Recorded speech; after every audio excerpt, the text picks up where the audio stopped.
Hey everyone, welcome back to my channel. If you're new here, my name is Alicia. I post new tutorials every Thursday and I try to get another one in when I can, and I've not been successful with that for a while. I've been like super busy. Spring is here, lots of things going on. So this week I am working with Glitter Makes It's new mica powders. So they have launched mica powders for this color blast, which I have not had a chance to get all of the glitters yet. So I do have all of the mica powders and there's a bunch of different colors. So I will do a review when I get the rest of them. But in this one, I'm gonna be working with the Pearl mica powder that has a purple hue to it. It's super pretty. Like, I was really surprised at the results. So I'm doing this over a glitter base and I'm using other mica powders and just putting on a decal, and that is it. All right, so if you're interested to see what I came up with, stick around and I'm gonna go ahead and get started.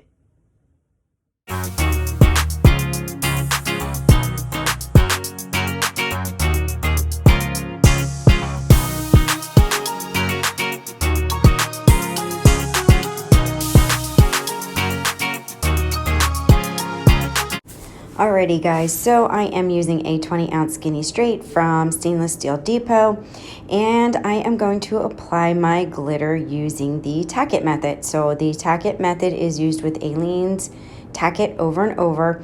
I did squirt in a little bit of water just to thin it out. I do that when I'm using it on a cup, so it gets it to spread easier and nicer over a larger surface. I do not put a lot of water in. I don't do a 50-50. I just put a little squirt in just to thin it out. And then I'm taking a soft bristle brush and I am going over the entire tumbler, including the bottom.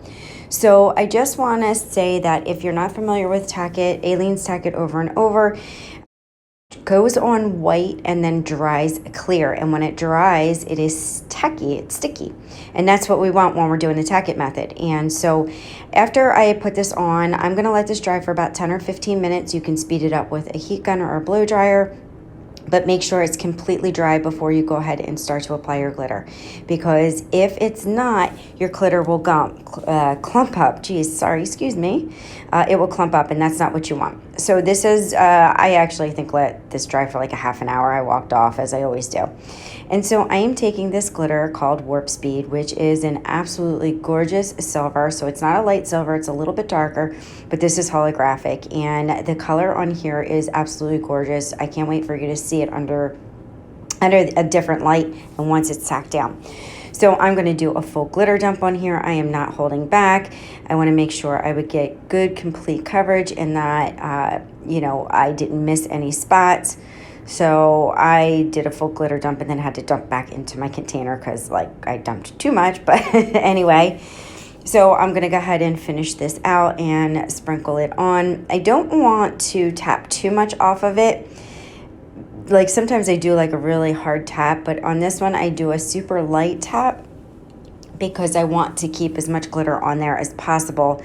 And I am gonna now just rub it down with my hand. You can use a gloved hand, you can use a regular hand, you can use a silicone brush. I like to use my hand. I can feel if there's any rough spots or if I missed anything, but it's completely up to you. And with this glitter is super soft and tacks down so beautifully and so quickly that it only takes you like a minute to get it. And look at that sheen. Oh my God, it's so awesome.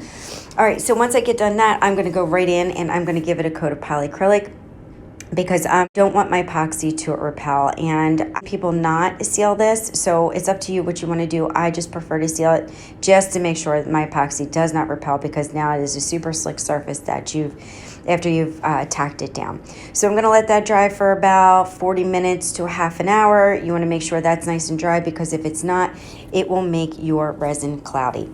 And so I am using Illuminite's Quick Coat here, and I don't normally show you mixing this up, but the reason why I'm showing you is because my part B is really super yellow, and that happens to epoxy. And so I'm going to show you how I fix that problem, and I have another video showing you this. But what I do is once I get it all nice and mixed up, I go ahead and take a little bit of a dark blue alcohol ink and put like a super small dab in there, and that's going to help reduce that yellowness.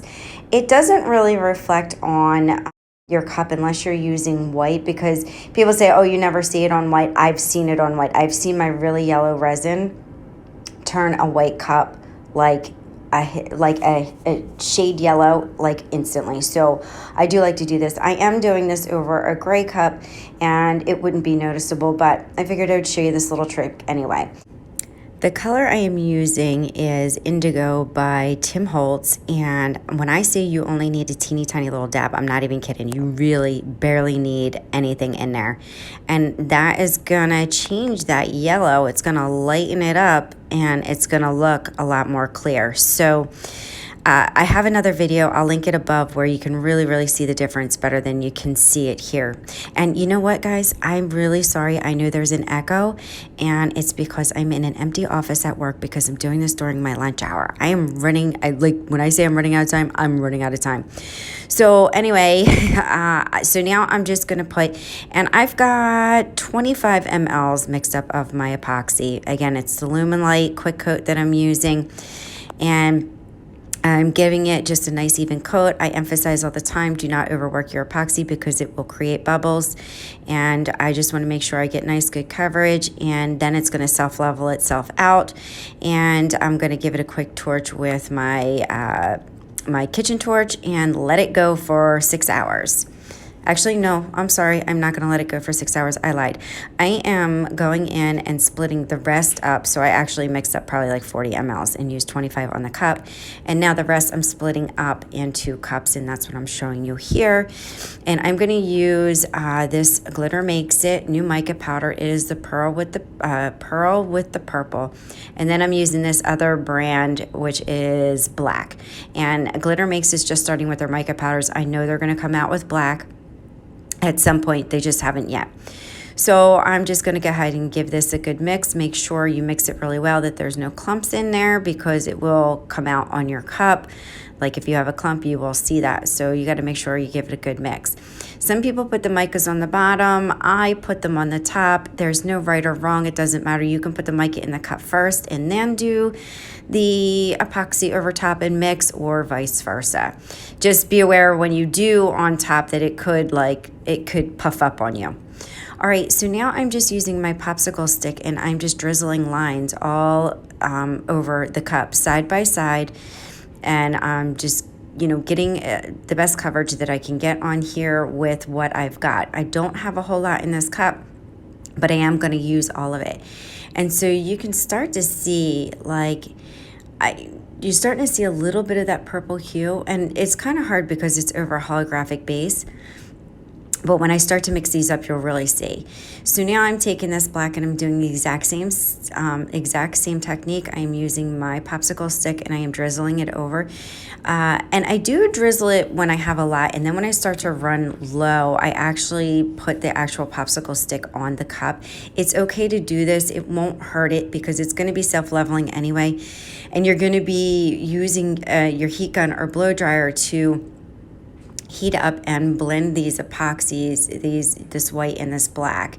And I'm just going to go up and down slowly. Don't get too close because you can scrape your epoxy off, which I've done that. I've done it with my heat gun.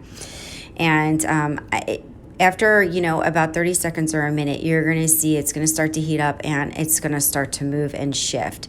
And so I'm using Luminite's Quick Coat because it doesn't take as long as a regular set epoxy to cure, but some of the other fast set epoxies that I've used, like Stone Coat's Quick Coat, and recently I've been using Counterculture's DIY, they only have like a 5 or a 10 minute working time. So you don't really have a whole lot of time to get these moving and swirling. But Luminite's Quick Coat does have a longer work time.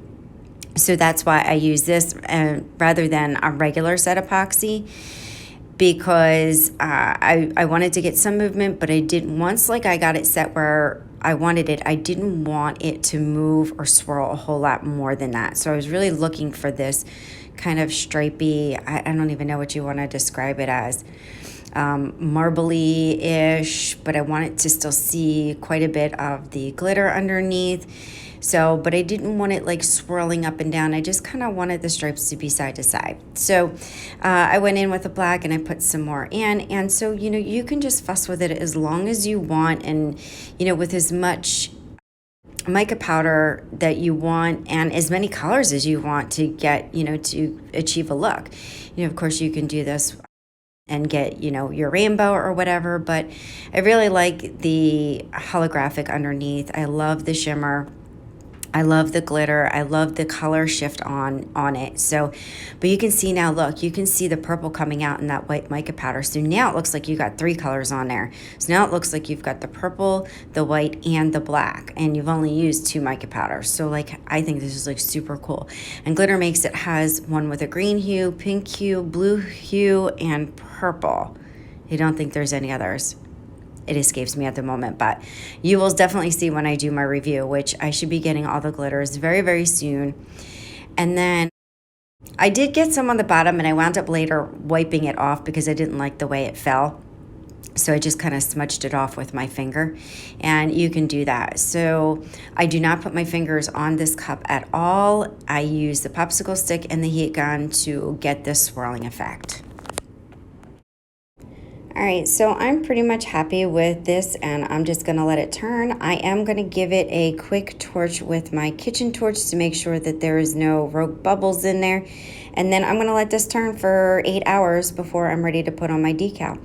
So I decided that I'm gonna go with this red holographic. And look at how cool that is. I've got this light box, and I'm going to do a review on it really soon. But when I do a holographic, when I cut holographic vinyl, I find that I have a really hard time weeding it because I can't see it really well. And somebody reached out to me and said, hey, do you want to try my light box? And I was like, yeah, absolutely. And so for the holographic, it works beautifully. So I'm not showing you the whole time weeding it, but I'm showing you that it does not work really well on the solid color black. So for holographic, yeah, absolutely. So that was, you know, that was the weeded vinyl decal, sorry. And it's for my car group, Venom Outlaws and the Gearhead Goddesses, and I am making this for myself.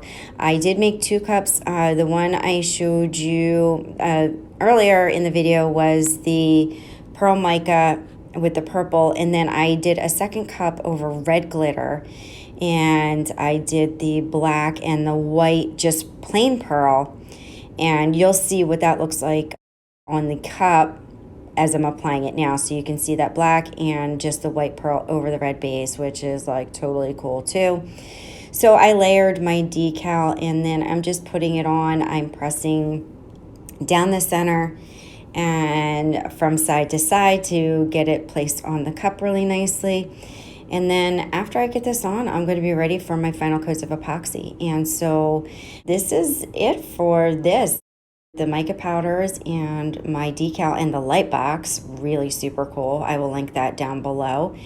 And really soon, I plan on releasing it this week on that light box. And now this is on there. I love it. And I'm going to put on 20 mLs of epoxy, and I started out doing booth cups, and then I just decided that I'm just gonna record this one, although you don't really need to see how I do the epoxy because you've seen me do it, you know, 1,000 times. But so this is gonna ultimately need 2 layers of epoxy, because when I pulled it off the cup, or off the turner the next day, there was a tiny piece of vinyl that got stuck up, the red vinyl, red holographic, because it's a pain in the butt to work with. And so I have to give it a sanding and then 1 more layer. But for the most part, it is all done for all intensive purposes, and I will be back for my final review. All right, everyone. Normally when I'm doing this, I say, oh, they're done. They're actually not completely done. There's a little lifting. It would have been done. These would have been done with 1 coat had there not been a little bit of lifting on the vinyl. So I'm going to do a light sanding, and then I'm going to put 1 more coat, and then these will be done. But for all intents and purposes, these are done, and I love the way these came out. I have more mica powders that I'm going to be using and doing similar projects. I'm going to do another one of these projects soon. So thank you all for watching. As always, please make sure to give me a thumbs up. Hit that subscribe button, the notification bell, so you see it every time I post a new video. Join my Facebook group. It's a craft thing. Check out GMI Superstars. There's a lot of talented crafters in there, and I will see you all next time. Bye, guys.